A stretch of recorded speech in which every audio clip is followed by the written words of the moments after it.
Lords of War, Elves vs. Lizardmen, Volume 1. Written by Martin Vaux, read by Tom Barratt. Part 10. The Battle of Zottel. The pyre was lit before dawn.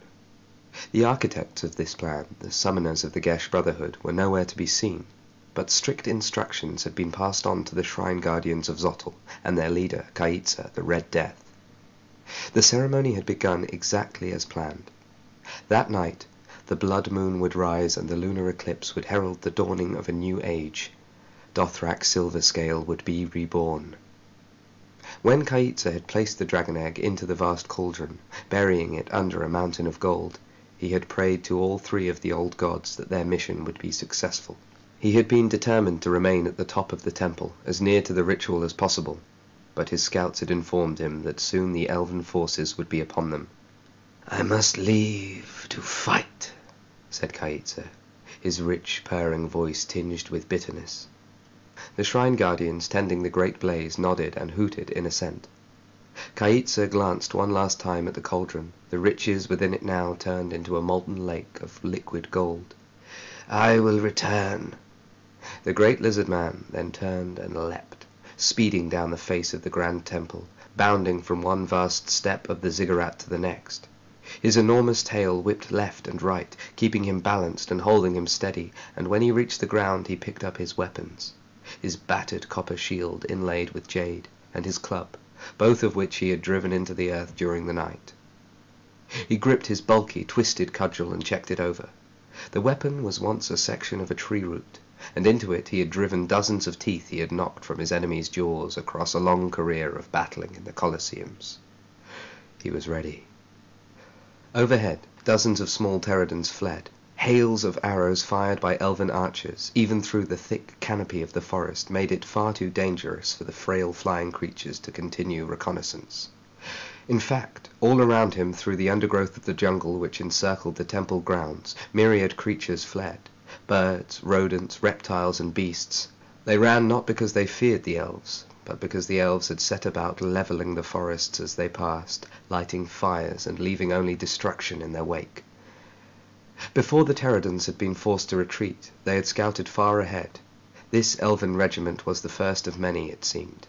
Even now, as these vicious foes battled the elements and drove towards the temple of Zottel, the elven kings and queens had dispatched reinforcements. Heavier troops and muzzled war beasts were now crossing the ashen savannah, looking to retrieve the dragon egg.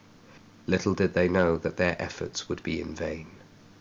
As all the assorted life of the forest took flight around him, pouring in droves towards the mountainous, near-impenetrable woodlands of the south, Kaitza rolled his colossal shoulders and pushed north towards the onslaught. The fighting had already begun. "Stay low!" hissed Zundua the Brave. All about him the ferns and scrub bristled with his allies. Despite the vivid blue of his bright shimmering scales, he had all but disappeared amidst the verdant undergrowth. A little way ahead, a cluster of elves were pushing deeper into the jungle, dragging behind them a great war machine. "Whose bright idea was it to bring ballistae?" said one of the elves. "Oh, shut up and help me, will you?" said another, who was hacking at vines with a curved blade, trying to clear a path. Across from these elves, Zundua could see that his allies had moved in, flanking them. The lizardmen waited, however, watching and listening. "How much further is it?" muttered a third elf, who was inspecting the machine and clearing vegetation from its various nooks and crannies. "I only ask because I came here to fight, not to drag some ancient contraption through a goddamned forest." From above, hidden from the elves, 3 compy dashers emerged, scuttling down a vine. They were followed by a cruel sacrifice. Zundua looked to the dashers for information, but they returned his looks blankly. "Idiots," muttered Zundua, turning to the Kruor. "Tell me," he said, "what did you see?" "There are 4 here now," said the Kruor. "Then 9 advancing. No bows, just swords." "Perfect," said Zundua, who looked to Huahua's stonk. Zundua gestured to the Ashwalker, counting out the number of foes and pointing ahead, informing the ranger of the imminent threat. In response, Huahua nodded and slunk away. Once he had done so, Zundua then gave the signal, a whooping, throaty warble. The elves before him froze. "Wait! What was that?" said one of the four, turning and brandishing his sword. "It was the sound of your death," said Zundua, bounding forward, his spear spinning in his hands. The first elf had no time to react. By the time his allies had turned to look, Zundua had snapped the back end of his spear down into the earth and driven its head clean through the elf's chest. The elf coughed, a cloud of crimson mist spattering onto Zundua's face. Zundua drew the spear back, and his frills erupted, springing up in a terrifying display of power. As he did so, the now expired elf slumped to the ground, falling first to its knees, then flat on its face. Zundua hissed, smiling. His long forked tongue rattled through his scaly lips, and as the other elves turned to face him, the undergrowth all but exploded with lizardmen. Compy dashes, cruel sacrifices, and bulwarks descended onto the invaders as fast as lightning. The other three elves were not just killed, they were torn apart, their bodies present one moment and simply gone the next. Even as Zundua's warband pulled back into hiding, he emitted a second call, a sound which started low and sonorous, but which built to a high-pitched yelp. The forest floor then reverberated once. The sound came again, a thundering boom. Then again it came, and again. Young trees quivered and snapped, suddenly uprooted in the wake of this new, vast arrival. "Push it here," said Zundua to the armoured trike, pointing to the rear of the ballista. "Please." The huge triceratops dragged its body out of the tree line and ascended, gingerly butting the machine so that it spun and ground against the dirt. Once it was facing the opposite direction, Zundua leapt onto the mechanism and began tugging at pulleys and levers. "Now," said Zundua, scratching his frills, "do any of you know how this thing works?" Chunkata Coldblood brought his axe down hard. In reward, his vast form was bathed in gore. He had unseated the elven rider with ease moments earlier, letting the horse ride on into the gathering of hungry leatherbacks which formed his rearguard. He could hear them now, surrounding the horse. It huffed and whinnied. It had nowhere left to run. Chunkata looked down at the decimated remains of the rider, the elven warrior's now mangled shape barely recognizable. He grabbed a section of broken armor and tossed it effortlessly to one side. He was deeply disappointed. "Where are your champions?" roared Chunkata into the forest. "Where are your horse lords, your bowmasters for which you are so famed?" The great Rex's bellowing echoed through the forest. He had not expected these creatures to be so frail, so easily dispatched. He had expected a wall of death. The terrors the elders spoke of, the stories they had told him, seemed so far from truth, or even possibility. "Where are your kings and princes?" he shouted. "Where are your wizards with eyes like glass, whose very voices call the thunder?" Behind Chunkata, the riderless horse reared. It was panicked, lashing out with its hooves. As the leatherbacks waddled in closer, the animal's plaintive attacks glanced pitifully over their gargantuan shells. Chunkata kicked at the severed legs of the elven rider, booting them against a tree. "I want to fight," he said, raising his arms out wide and exposing his chest. He heard the jaws of the leatherbacks snapping shut, the dull, sudden thuds of their titanic fists raining down on the dying horse. He listened to the cracking sounds of splintering bones, of the wet packing of its flesh being torn and consumed. He enjoyed these sounds, a cacophony of death. Then came a voice, dark as night. "If you want to fight," it said, "then fight me." From the trees up above, a black-skinned elf dropped, bringing her spear down on one of the leatherback's skulls. Chunkata spun, lashing his huge tail about and levelling several saplings as he did so. The leatherback emitted a gurgling moan, its eyes rolling back in its head, and it slumped forwards. The other leatherbacks looked up from their ravenous consumptions and stared blankly at their new foe. The elven warrior turned, her white hair now spattered with blood. "Did you not hear me, cretinous beast?" she boomed, looking deep in Chunkata's eyes. "If you want to fight—" "Oh, I heard you," said Chunkata, raising his axe, "and I will." Hua watched the elves stalking through the forest. He could see them touching the trunks and boughs of the trees, closing their eyes and trying to listen. Best of luck, thought Hua. These trees remember your actions, leaf ears. They will not speak to you. They will do nothing to ease your passing. They seek revenge. The Kruor had miscounted, of course. Those diminutive creatures were vicious fighters, but they were frail and foolish. There were over a dozen elves here, and Hua recognized their ranks. Sword squalls, lance wielders, light edges. It was fascinating to him to see how little their attack patterns, liveries, and weapons had changed, even after all this time. Between the long fingers on one hand, Hua twirled his blowpipe. With the other he drew out a series of darts. Little did the elves know, but all around them, hidden behind leaves, masked by dirt and moss, they were utterly surrounded. Hua made ready to fire. As he did so, he noticed that the jungle around him was filling with smoke.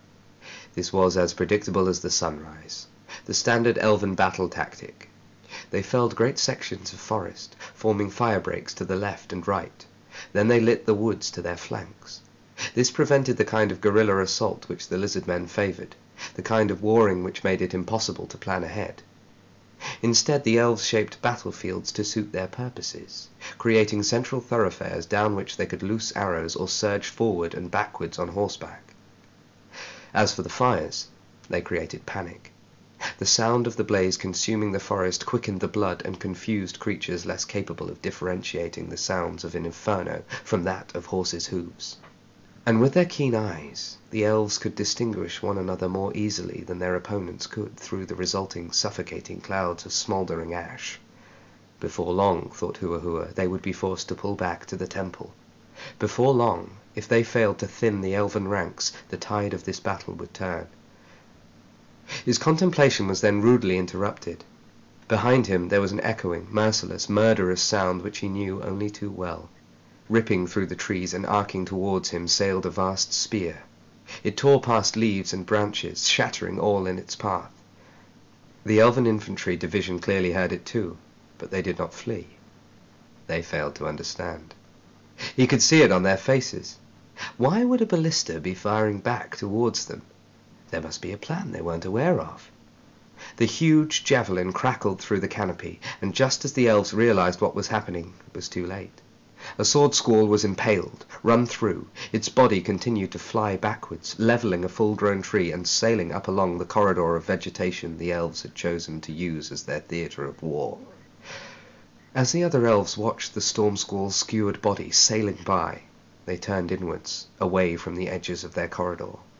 Hua emitted two short, honking calls, and the brushwood burst first with colour, his squadron of skink dart spitters and quill shots making their presence known, and second, with an explosion of projectile, the elves fell in unison. Hua, chuckled the Ashwalker. The eager faces of the dart spitters and quill shots looked to him for guidance. Time to fall back, he said. More are coming. Many, many more. Deeper in the forest, closer to the temple of Zotl than he thought he should be, but far further away than he would like, Kaitza pushed on. He could hear the distant sound of fighting, but he knew that the bulk of the battle was taking place elsewhere. To his right and left the jungle echoed with the unmistakable sounds of trees being felled. He didn't care to think how many elven soldiers there were left to face who, for the time being, were simply engaged in creating fire breaks. He thought to pull some of his forces back and engage them, but to do so would allow the bulk of the elven force to advance unhindered. He didn't have enough warriors. He needed reinforcements. He had told the Gesh and they had given him assurances, but the support he had requested had not arrived. No matter. Events were in motion.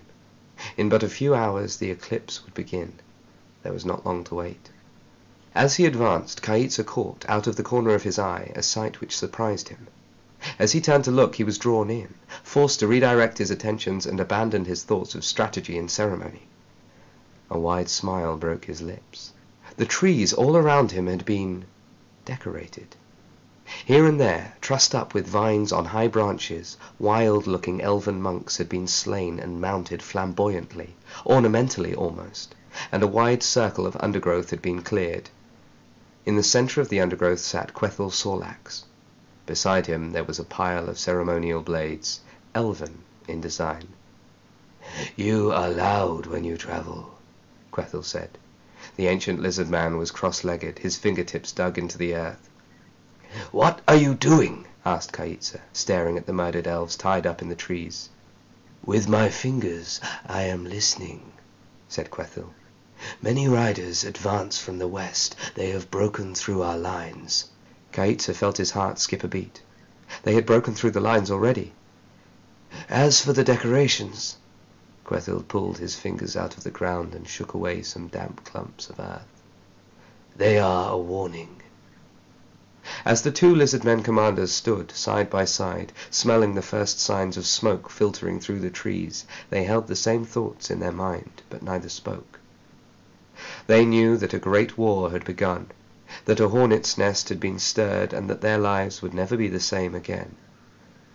And for the first time in a long while, in spite of their tactics and their scheming, the long lives they had led, and the wise words they had learned, these great warriors felt the same emotion clawing at the insides of their skulls. They were undeniably, uncomfortably, and unassailably afraid.